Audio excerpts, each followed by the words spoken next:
Mga ka-showbiz, Karil, magpapaalam na sa It's Showtime?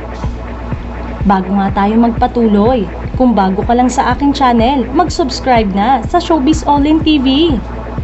Marami nga ang nakakapansin ng katawan ngayon ng aktres at host na si Karil.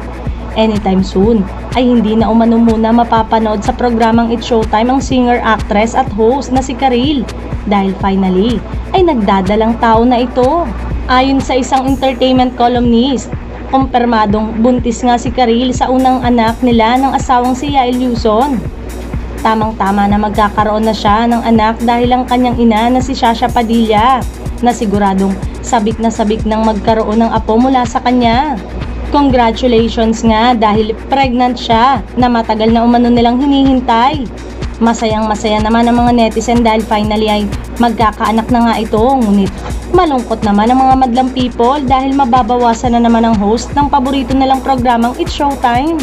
Maraming netizen naman ang nagsasabi na tiyak na matatagalan itong mawala sa show. Kagaya noon ni Anna na nakabakasyon nga matapos na mga anak. May mga netizen din na nagsasabing baka maghanap muna ng co-host ang programang Showtime. Sa ngayon ay wala pang kumpirmasyon mula sa actress. Sa Showtime ang naging pahayag sa pangmasa.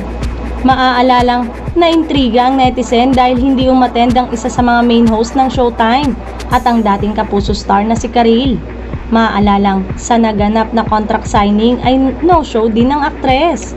Maraming sorpresa ang naganap nga sa red carpet ceremony ng GMA Gala 2023 na ginanap sa Grand Ballroom ng Manila Marriott Hotel sa Pasay City. Isa sa mga kaabang-abang ay ang pagdating ng kapamilya stars sa annual Kapuso Gala. Halo-halo ang emosyong nararamdaman ng main host ng It's Showtime sa pagdalo nila sa kanilang kauna-unahang GMA Gala. Walang dudang isa ito sa pinaka-star-studded event ng GMA Network. At ang pagdalo ng ilang malalaking kapamilya stars ay lalong nagpakinang sa event. Inaasahan ang pagdating ng It's Showtime host dahil ang Kapamilya Noontime Show ay ume-ere na ngayon sa GTV, ang free-to-air channel ng Kapuso Network. Saya, kaba, tensyon at stress ang ilan sa emosyong naramdaman ng It's Showtime host. Pero nagkakaisa sila sa pagsasabing ikinatutuwa nilang napakainit na pagtanggap ng Kapuso Network.